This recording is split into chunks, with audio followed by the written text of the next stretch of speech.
Hello, welcome to our online discussion on recent protests in Russia, where we are going to discuss also the prospects for Putin's regime and pro-democracy movement and the position of Europe on Russia. I'm Natалья Arno, president of Free Russia Foundation. And on behalf of all of us, let me thank the organizers of today's event, the Wilfred Mартенс-center for European Studies, the official think tank of the European People's Party, for such a great idea, this timely discussion with the most prominent speakers possible.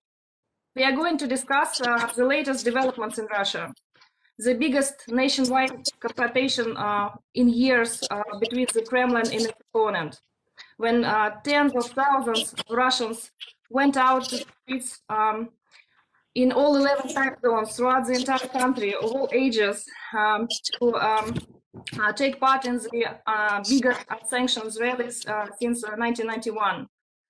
The protesters were met with the harshest force by the police ever.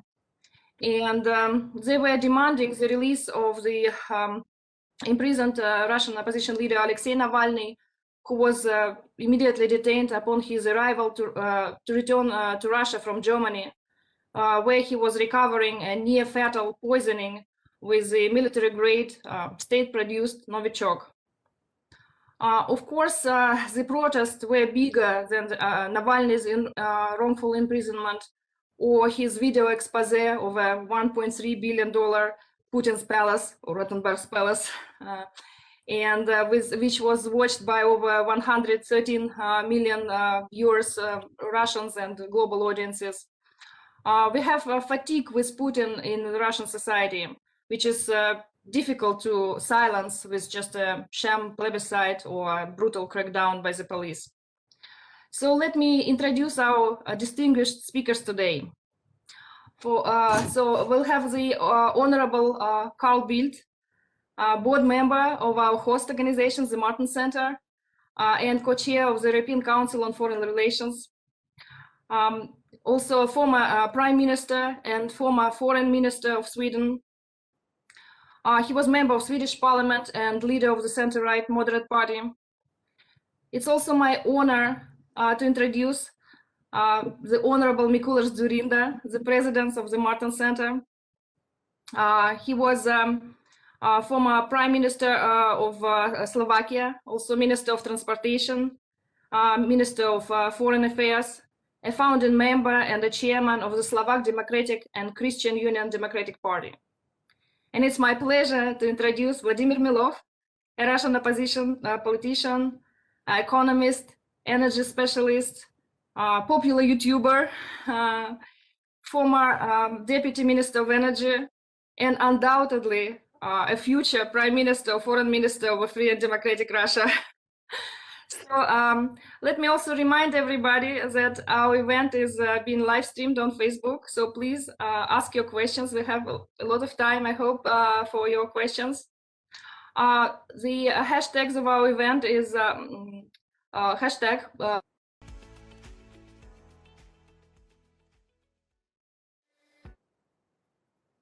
Hello again. Apologies for this technical difficulty. We are back. So we are going to start with Vladimir Milov. And Vladimir, please give us a brief overview of what's going on in Russia at the moment. How would you assess the significance of protests, and where do you see the things going between now and, let's say, parliamentary elections, maybe further? What are some plausible worst-case scenarios for the West in the near future, and how to avoid them? And also, as for Russian people, is it going to be the darkest before the dawn? The floor is yours, Vladimir. Yeah, thank you very much. First, it's a privilege to be part of such a timely discussion on such a distinguished company. And I also wanted to begin by congratulating our moderator, Natалья Arno, wishing her a happy birthday. She has a birthday today. And thanks for all that you are doing. You are a real defender of the motherland, unlike all this masked people in uniforms with hidden identity who grab foreign lands, as I just said to you before. Now, first, speaking of what's happening here in Russia, yes, it is as bad as it looks from the outside, and probably even worse. Because point number one, we have never seen such an extent of a crackdown on a peaceful protests. And believe me, I lived in the Brezhnev times, in Andropov times. There was nothing like that. During just like little over than 10 days of Navalny's protests on the streets of Moscow in late January, early February, more than 11,000 people have been detained across the country. It's been brutal beatings. I think one important feature which distinguishing the present moment is this total lawlessness. Like lawyers are not allowed into police stations to talk to people who have been detained. Many homes being raided with lawyers also kept outside. Nobody has any idea what's going on inside. So one specific feature which we did not see before to that extent was like this absolute, total, and I would say demonstrative disregard for the law. It's also pretty damaging in the wake of upcoming parliamentary elections, which I think it's pretty clear to everybody that it's all connected. We have a very decisive parliamentary election coming in September, where according even to the official polls by a very loyal pro-Kremlin pollsters, I tweeted some of those yesterday in replies to announcements of today's event. Putin and his party, United Russia, is doing historically badly. They're at historically low levels and continuing to plunge. The events of January, February had a very negative and sharp impact. Putin's popularity, according to like very loyal pro-Kremlin pollster FOM, had plunged by 6 points just within 4 weeks. That's pretty unprecedented. It's comparable to the COVID economic crisis, and it was clearly related to Navalny's Palace movie and Navalny's arrest upon his return. So obviously the authorities are very afraid of what's coming up in September. They are really on the brink of losing the parliamentary majority for the first time since 2003. And it was exactly that parliamentary majority which effectively enabled Putin to do a full-scale constitutional power grab, giving him the absolute power that he enjoyed for during most of his tenure.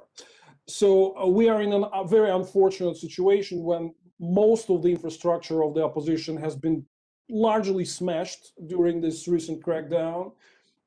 Many prominent figures are either under arrest or were forced to emigrate. I'm one of the few who are still free, but it's not over yet. If you hear a knock on the door while we're speaking here, that's probably it, because all the pizzas that we ordered has been already delivered.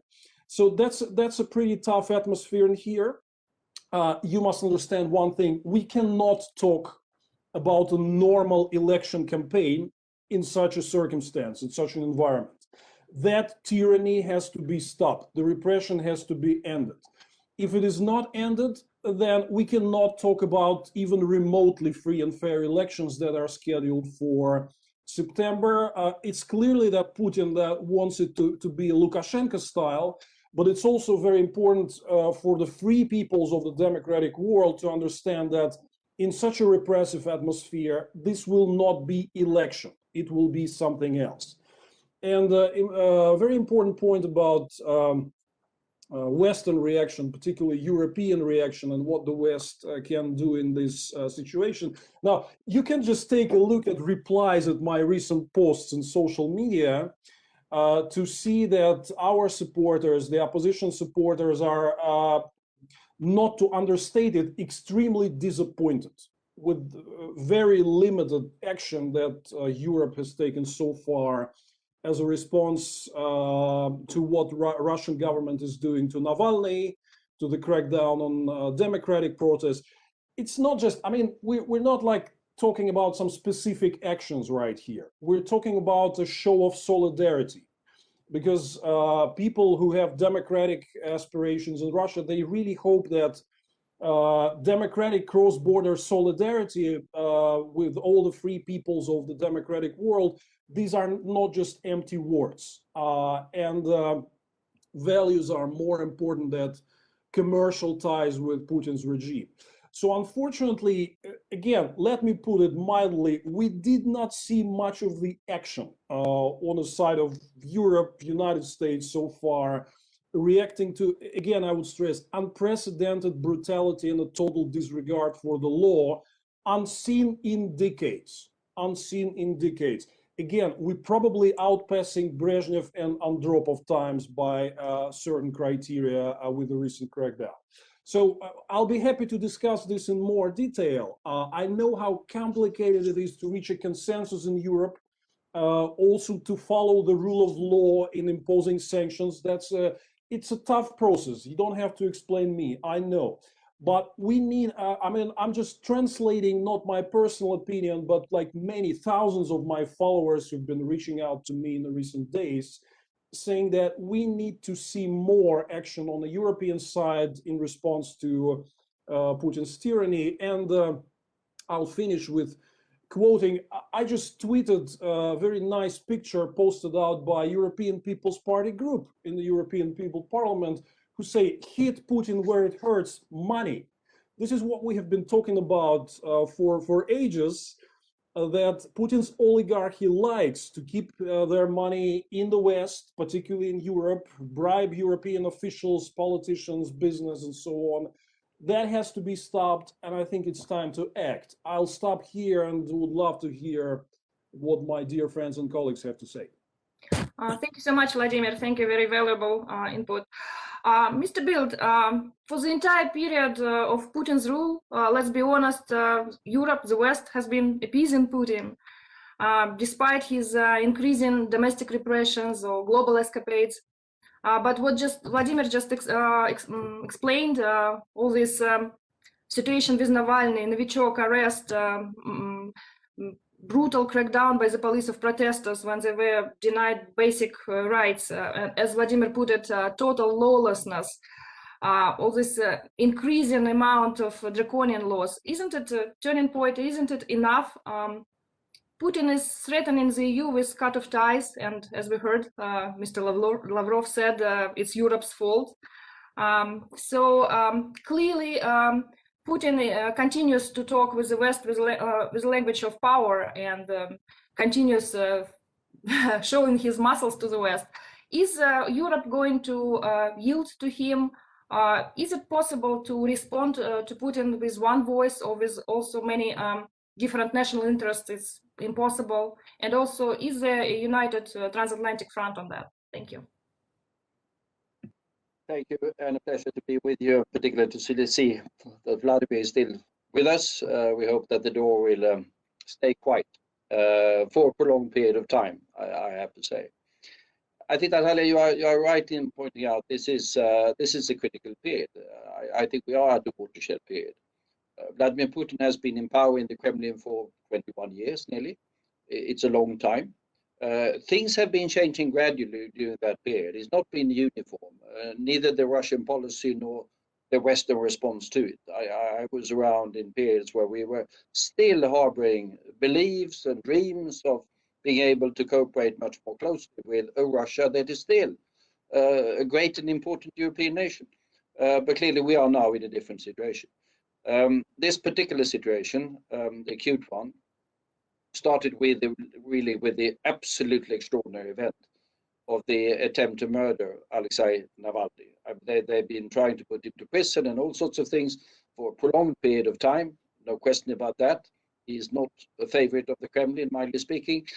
But it was still something that went beyond, I think, what nearly everyone expected. I don't know about Vladimir, but clearly among Russia watchers in the West, to use that particular phrase, this was extraordinary.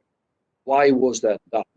Then, luckily, they failed with it, and everything we've seen from then, Alexei surviving in Germany, coming back, the film, the demonstrations, and whatever, follows from that. I think we are in a situation where I said Vladimir Putin has been there for 21 years. But we are in the final phase of that regime. We don't know exactly when it's going to end. We don't know how it's going to end. We're somewhat uncertain. Everyone is uncertain what's going to come after. But I think there's a great nervousness. That's the only explanation I have for what's happening. a great nervousness in the structures of power around the Kremlin. And the poisoning or the attempt to murder Alexei can only be explained in that perspective, as can we explain as Vladimir pointed out, the extraordinary brutality in the attempt to clamp down on the opposition in the street. I do think as well, although I haven't been to Russia for last year, there's an increase in uncertainty inside these particular structures of power as well. We see what's happening on the streets, but what is happening inside the structures is perhaps as important. The nervousness, what's going to happen with the end of the Putin regime, and with sort of the corruption and the power structures and whatever. So what can Europe do? Well, first we have to be able to counter the policies of the Kremlin in different respects. We've seen the increasingly authoritarian policies. We've seen the increasingly revisionist policies, Ukraine, other places. We've seen the increasingly confrontational policies towards the West. But Russia is a weak power in these days. I think the bluster and the sort of the language that is used really demonstrates the weakness of the Russian regime and the weakness of its positions. I mean, we Europe can look back if he wants to break off relations. I mean, our trade with Russia is fairly limited, but Russia's trade with Europe is massive, and Europe is dependent upon investments, and Europe as a market is massive. So Russia's dependent on the EU is massive. EU is dependent on Russia is, even when you took at the gas, fairly marginal, if you look at it. So the regime is in a fairly weak position. Measures were now taken, or decided not taken yet, but decided by the foreign affairs ministers yesterday. Vladimir will say it was too little. I think we can agree with that. But be aware of the fact, and I think you are aware of the fact, that there have been different voices on Russia in Europe. And go back a couple of weeks, and the decision that was taken yesterday was not going to be possible. I think when Josep Borrell went to Moscow, as a matter of fact, he said that sanctions were not on the table. And suddenly sanctions are on the table. And it was taken, that decision was taken fairly fast, I understand, and unanimous, which is fairly, having been around that table, Mikulas and I have both been in, we know that was not taken for granted. Then, of course, it's going to have effects on the overall approach to Russia on quite a number of different issues. We now only talk sanctions, but you will see a new attitude coming towards looking at money flows that was alluded to. And I think we'll see here an increased coordination and dialogue across the Atlantic. The US has certain instruments available that the European Union doesn't have. But I think you will see an increasing attention to that. You will see increasing attention, I think, also to helping to, say, Ukraine, which needs really the support in order to block the attempts that are there, in order to make clear to Russia that, well, we are in favor of a democratic, normal Russia, but we are not in favor of a revisionist Russia. So I think you will see, when you look back, I think we will see what's been happening during the last few weeks as a turning point in the attitude and the relationship between the European Union and Russia. It will not be a break of relations. There will be a need for dialogue on a number of diplomatic issues. But that's another. But it's going to be a different relationship. And I think the extraordinary stupidity and outrage of trying to murder Alexei Navalny is really going to be the thing that has changed the equation. Thank you so much, Mr. Bildт. Mr. Dzurинda, my next question is to you. And I have to ask you about the recent visit of High Representative Josep Borrell to Moscow. Let's be honest again, quite disastrous visit. And we see an impressive anger at the situation at the European Parliament when all key factions, except far right and far left, demand for a stronger response to Putin. And we know that there are already very strong European Parliament resolutions on that, and they are quite in line with what Navalny's team is proposing. But what about the real action? As we discussed this yesterday's meeting of foreign ministers, and as Mr. Bildt and Vladimir diplomatically said, too little, I would say it's quite a neutered list of officials offered for the sanctions. So what about the real actions? What forces in the EU are sabotaging the real response to Putin, and what can change that? Thank you. Thank you very much, Natasha. I would like to join Vladimir and congratulate you because today is a very special one for you. Happy birthday. Thank you. The second, I am really pleased that Karl and Vladimir have accepted our invitation to discuss these hottest issues on the platform of the Wilfried Mартенс-center for European Studies. And now to the point. Well, at the beginning, I'd like to tell you that I have pretty high level of understanding what is going on in Russia, because I have my personal twofold experience with dictatorship. The first, it was time of communism, and the second time of my predecessor in the office, Mr. Mečьjara. Karl must remember, because you had been serving at the same time with Vladimir Mečьjara. Long story short, a man like Donald Trump be. So it was very difficult. Thanks also to international solidarity, at the end of the day, we have survived. So this is why I have full understanding also for your question. Having had some experience also as a foreign minister, I realized how difficult it is to adopt sanctions unanimously, because you know that in the EU, in foreign policy defense, unanimity is needed also in some other issues. So I'm thinking every day in these times what international community should do. Speaking about Russia of these days, I believe that we should think the issue in a wider, it means geopolitical context. The first has been indicated by you, Natalia. EU is losing gradually, slowly but surely, authority. Our authority is waning. It was really epitomized in the case of Joseph Borrell in Moscow. It was very, very bad and sad picture also for me, I have to admit. So we should be aware of that. If you lose authority, if you are losing respect towards you, you face huge consequences. This is the first, I would say, a line of my thinking. But there is also the second demarcation line when speaking geopolitical frame of the event. This is the United States. We got used for many, many decades that the US will help if needed and is at our disposal all the time. Joe Biden is fantastic news also for Europe. But today we should realize that it is us, Europeans, who are expected to help and contribute, not the other way around.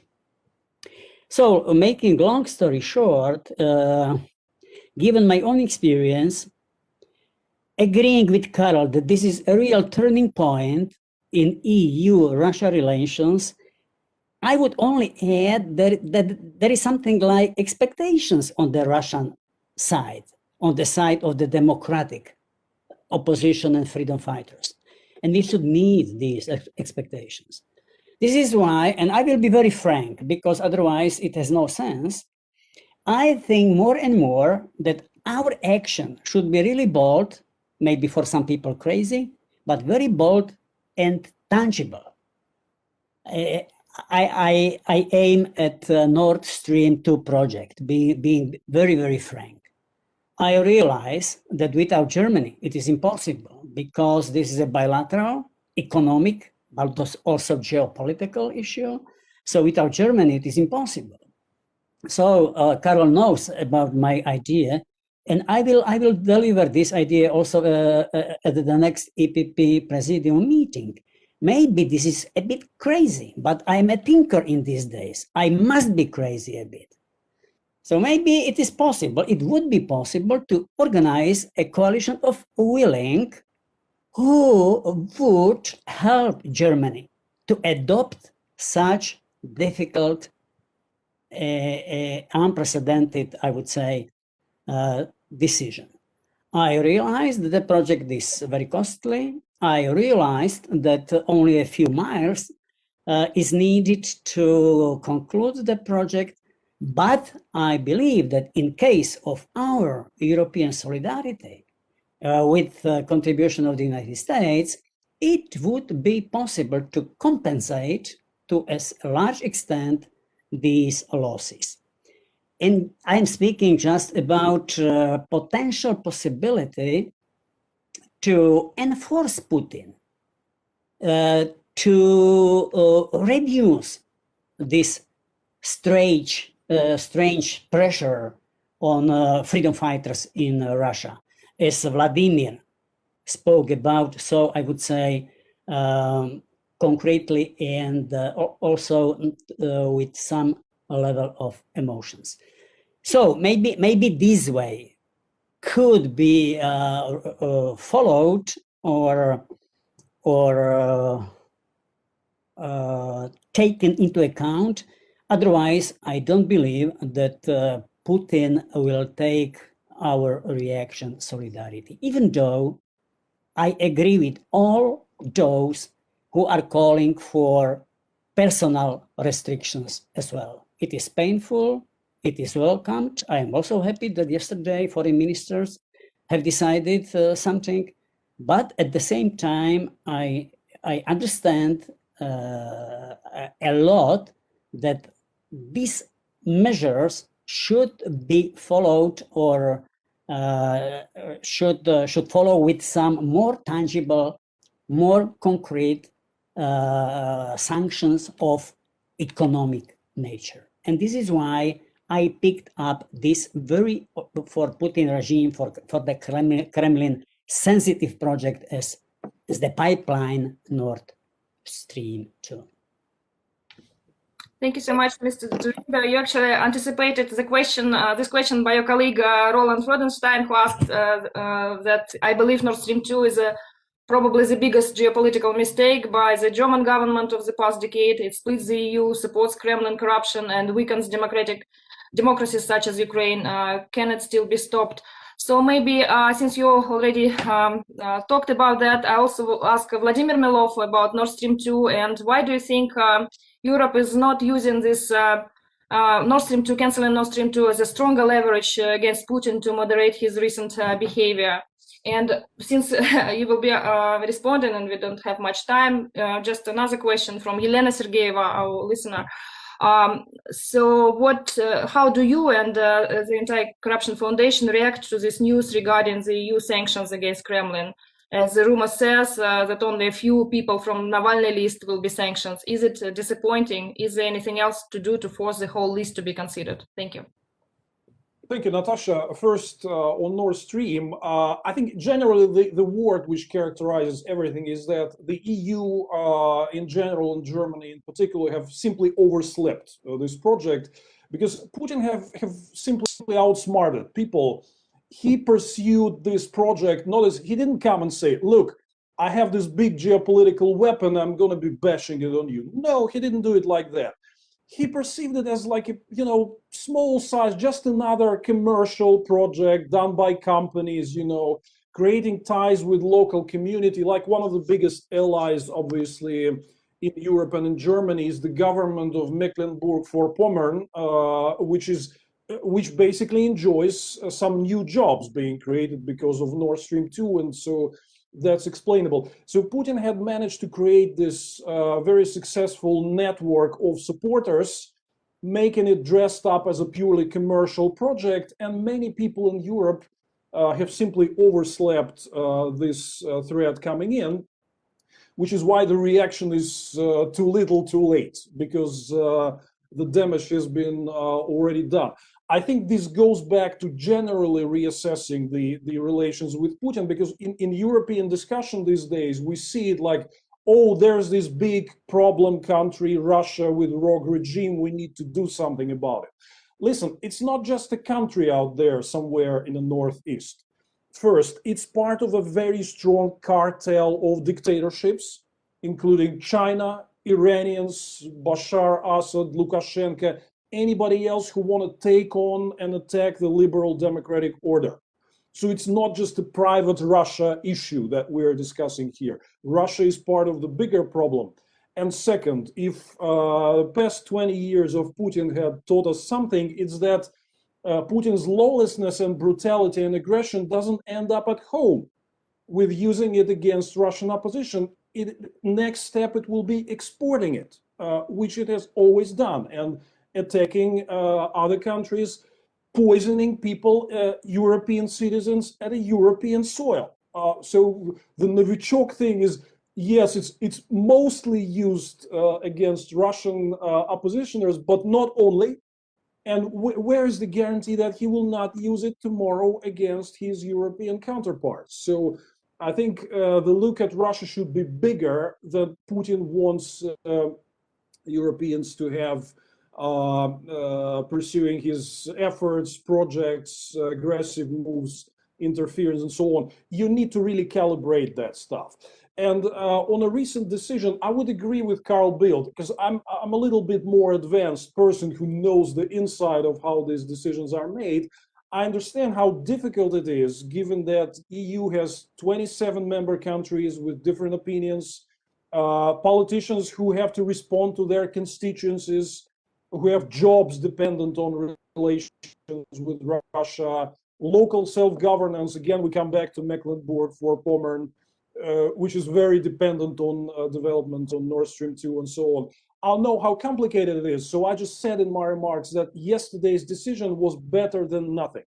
But it's not nearly enough to be a watermark, to show that Europe has realized that something really serious is going here, which is important not only for the Democrats and democratic forces in Russia, but for the rest of Europe and for the rest of the world.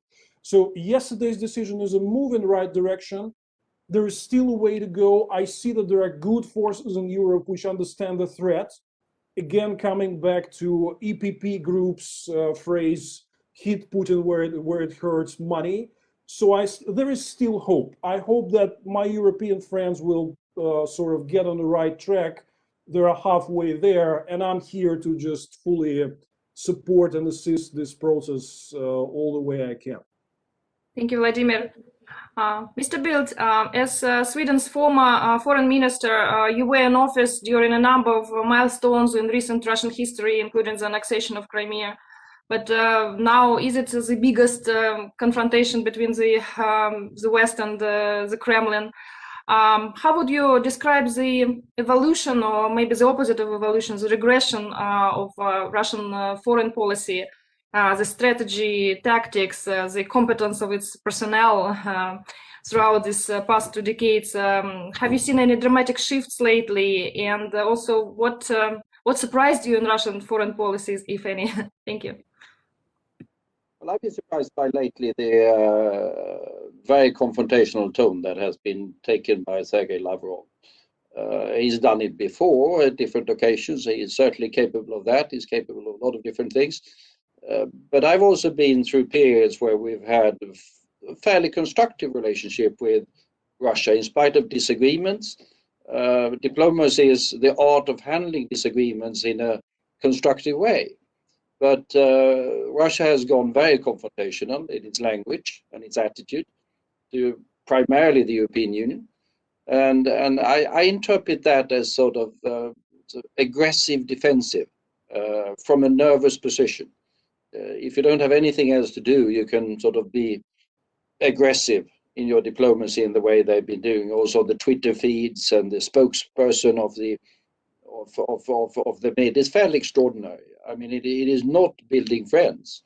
Even if their strategy, I understand, is to isolate the European Union and try to build links with individual EU member countries. That's the strategy at the moment.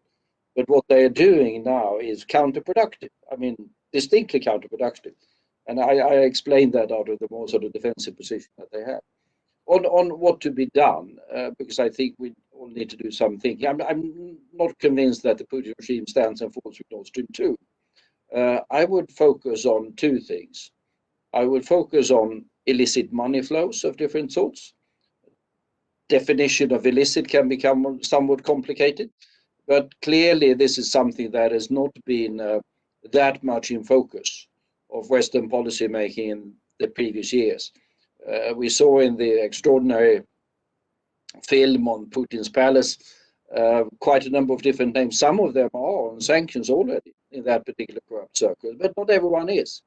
And to start to target their money flows of different sorts, that we need to do together with Americans, because they say they have instruments that we don't have due to this position of the dollar. The second thing I would do is to look at the digital situation. I've been sort of very much surprised by the fact that sort of Vladimir and others are YouTube stars. And I'm quite certain that the Kremlin have been trying to close that down X numbers of times. It's not been possible. They have been trying to limit other digital access in Russia, which they've also failed with. They are trying as much as they can. We need to look at the ways in which we can counter that and make certain that there is as much as access as is possible for a free information flow.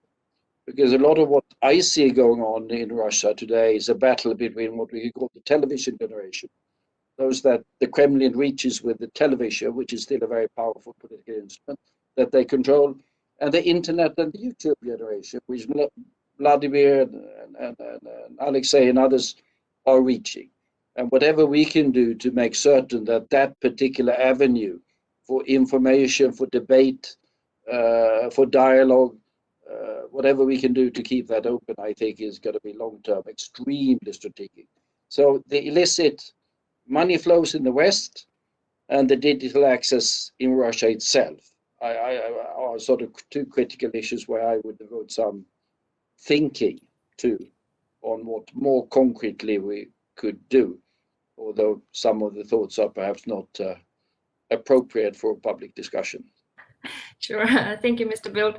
Mr. Dzurинda, perhaps the same questions to you. What do you think about Putin's foreign policy? But also, you have, and you mentioned you have some hands-on experience with pushing autocrats out of the office. So what would you be advising to Russian pro-democracy movement on that? Thank you. Please unmute yourself. Thank you. Thank you. Yeah, it's very difficult because on one side, Karl is right that nervosity is evident, nervosity coming from Kremlin. On the other side, look at the region, look at the Middle East, look at the issue related to Nagorno-Karabakh. Look at the countries of Eastern Partnership, look at the Western Balkans. So Russia, we should admit, Russia of the last years have been pretty successful in disturbing, in prevailing with its interests to a large extent. So my understanding is a bit mixed. Weakness, nervosity on one side, a huge public movement on the other side. It must be for Putin and the regime really horrible. You know, I got used for many years the slogan that, do you know what is the difference between Ukraine and Russia? Ukraine has a vibrant civic society, but very weak governance. In Russia, the other way around. This is not the case anymore. I am so glad that there is an eruption of civic society in Russia. So for Putin, it must be a nightmare. And this is great. But on the other side, the regime is very capable, still very dangerous. So I tend to say that there are two possibilities of the further development. The first is even greater pressure of the regime, the shift from the autocratic regime to real dictatorship, or gradual release towards plurality. The latter would be better, but who knows in these days how Putin thinks and how will he act. I have a lot of experience with him, a lot of experience. I was at the debate between Putin and Bush in Bratislava in February. Yeah, it was in February 2005. You would never said how emotional the guy can be, and not pleasant, I would say sometimes. If the interest of him is running against your interest, you are not in a good position. So, by my mind, we should do everything in our power to help freedom fighters, to try to send a clear message to Moscow that we are not against Russia, but we are for plurality. We should not try to export our liberal democracy system, but we have the right to talk about universal values, about the rule of law, about human dignity, about human rights, and at the end of the day, about plurality, which is much better and perspective than dictatorship or tyranny. Yes, thank you so much. And we have the further question on support to Russian democracy and on a clear distinction between the Kremlin and Russia of the future. It's a great question from our colleague Barbara von Freitag of the Praxis Society Center. And her question is probably to Mr. Bildт.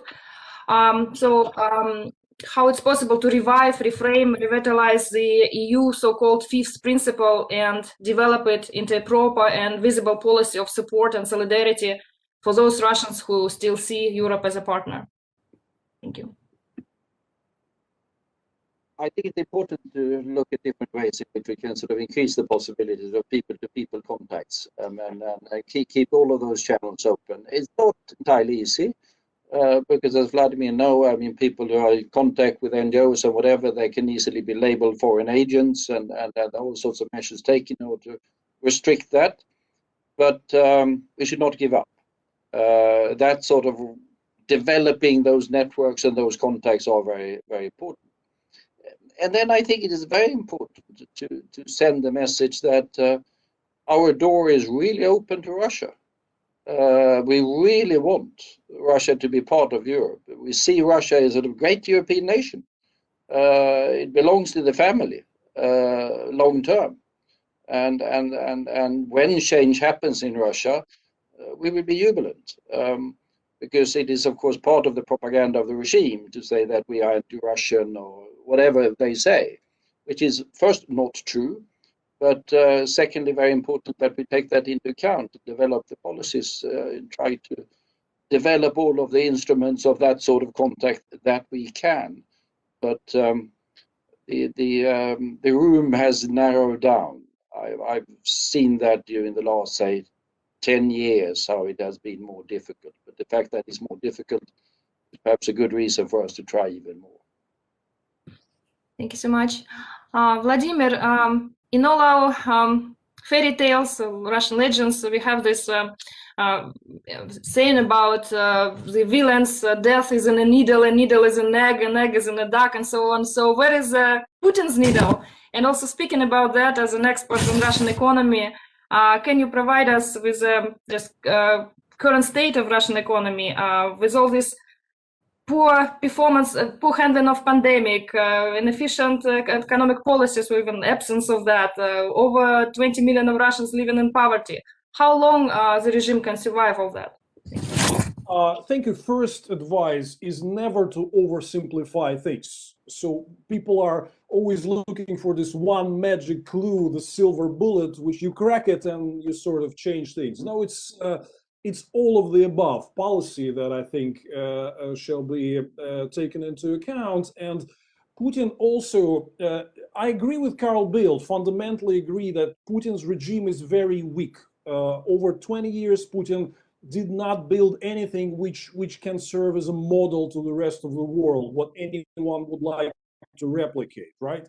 But it survives on maneuvering, using different types of bribery, propaganda, force here and there, sometimes in relatively small quantities, but being used in a smart way. This combined picture finally works and delivers him the result. So I think, rather than looking for some simple instrument, how to find and break this needle, right?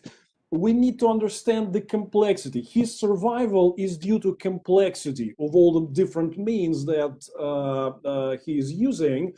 And this is also now, because at the same time, while he is actually trying to crack down on protesters, they are also discussing in the government a new federal assistance package to the ordinary Russians ahead of the Duma elections, to essentially bribe people to give them some small amounts of cash so they go and do it again, vote for the ruling party. I think this won't work this time, but you never need to underestimate him and his different forms of maneuvering and using different instrumentarium. Now, economy is pretty bad, and this was at the heart of his declining approval ratings. This was the foundation of his declining popularity in the past 7-10 years.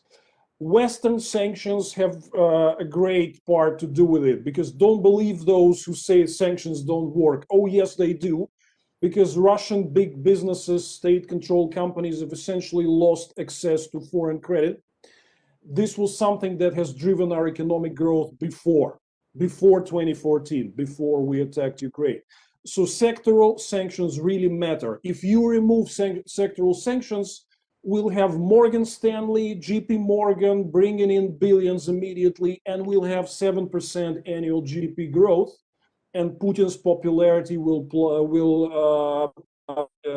explode back to 80%.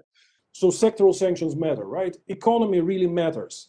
But I would suggest, sorry for speaking so long, but I think it's an important point. I would suggest a roadmap how we move on in the next few months. I'm coming back to these Duma elections coming up in September. Make it simple. If Putin releases all political prisoners and allows free and fair electoral campaign so that the Russians decide what the next parliament will look like, then there might be a positive turn in the relations. If he cracks down, puts everyone in jail, and appoints United Russia supermajority again, then I think a no recognition policy should be applied. This should not be treated as parliament. These MPs, their diplomatic passports should not be recognized in Europe. They should not be recognized by members of parliament internationally. Yes, de facto Putin is a ruler, but this parliament will not be elected this way by real Russians, so we won't deal with it. I think here's the sensible alternative for Europe to approach. You are about to decide Russia policy next month in March at the European Council level. I think upcoming parliamentary elections should be put at the center. Thank you, Vladimir. We have a great question from Bartolomei Khot. Question to Mr. Bildт. How to incorporate the Belarus question into a broader, coherent EU policy towards Russia? Is there space for the EU to facilitate cooperation between Russian and Belarusian Democrats as Lukashenko and Putin build their common front? Thank you. I think cooperation between Russian and Belarusian Democrats are done best by themselves.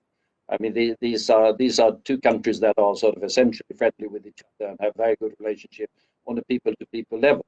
And we've seen that there's been an element of solidarity between the two democratic movements, if I phrase it like that. I don't think we should try to sort of interfere in that too much. Belarus is quite a challenge, no question about that, because Lukashenko has been using the impressive repressive machinery in a very brutal way. At the same time, I agree with Vladimir that the Russian economy is not in the best of shapes. But if you can compare it with the Belarus economy, the Russian economy is in a stellar position. With the Belarus economy, Belarus economy is sort of a Soviet museum held up by Russian subsidies de facto, and is not sustainable. So there will have the change will come in Belarus. That's for certain. And I guess people are very busy in the Kremlin trying to engineer some sort of stable Kremlin-friendly succession in Belarus. But the longer this goes on, I think the likelihood of them succeeding with that is going to decline. What we can do is to keep up the pressure on Belarus, obviously, without pressing Belarus completely into the arms of the Kremlin. It's a balancing act, as sometimes. But I think the strongest thing going on, I was impressed by what I saw on YouTube, as usual, with the demonstrations in Khabarovsk, which is Vladivostok even, far away. They were expressing solidarity with Belarus. And that solidarity, I think, is perhaps stronger than very many things that we can do in Brussels and Stockholm. May I join, Karl, because he spoke, what can we do for Belarusian or for Russian freedom fighters? In summertime, we organized the visits of young Belarusians to Brussels to understand better what the EU is about, how to shape common future in Europe, and it was pretty successful. We made, if I'm not mistaken, a number of events for them, for young Belarusians. Maybe we will think in the Mартенс-центра how to combine such summer events also with young freedom fighters from Russia. It is possible. Thank you so much. And 2 questions to Vladimir from our audience. So Max Astrom is asking, it's already clear that the problem of Russia will last for more than 1 year. Do you have a strategy? How and when do you want to defeat corruption in Russia? When will the ice really break? How do you imagine that? And also we have a question from Roland again, that I think it's very important to emphasize that Russia has a democratic future. The question is not if, but when. But what are the criteria for Russia that we can live and cooperate with? Vladimir, I'm not sure if he is here. Okay. I think Vladimir has a bad connection, so we'll address those questions to him again. Thank you, Natasha. First, go ahead.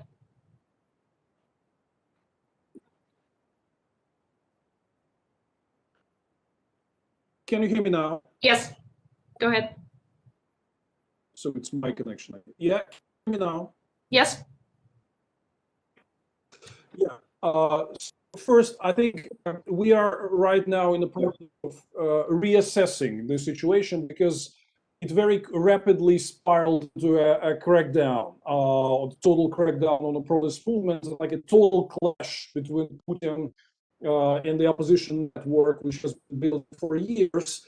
We have been essentially preparing for, well, not exactly peaceful. We know where we are living and what government is in power in Russia, but we have been preparing for like a more or less stable and non-confrontational parliamentary campaign, which has very rapidly spiraled into poisonings, murder attempts, brutal arrests, total lawlessness, and so on.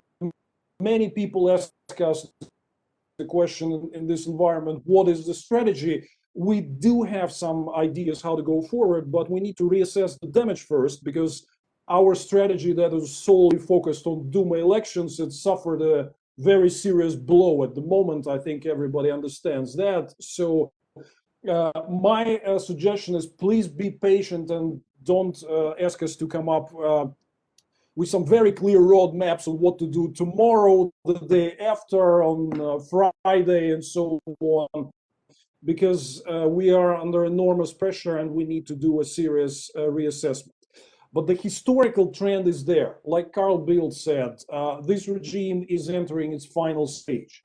It's very clear. We see that in the polls. We saw that in the election voting. We see that in the mass protests that Russian people, many millions and millions of Russians have had enough with this regime. So there will be change. If you want a clear schedule as to when and how, I'm not sure I will be able to provide it right now, but you also saw during the recent protest rallies that this opposition movement is the strongest political movement in the country, Nobody else is capable of bringing so much people in onto the streets protesting, despite all the threats of physical violence that Putin has been constantly putting out. So we're on that difficult road.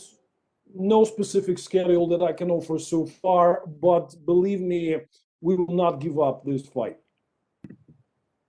Thank you so much. We don't have much time, but the host advised me that we can go a little bit over because it's really very interesting discussion. So my probably last question to Mr. Dzurинda. Your government in Slovakia was extolled for its success in shepherding some critical reforms.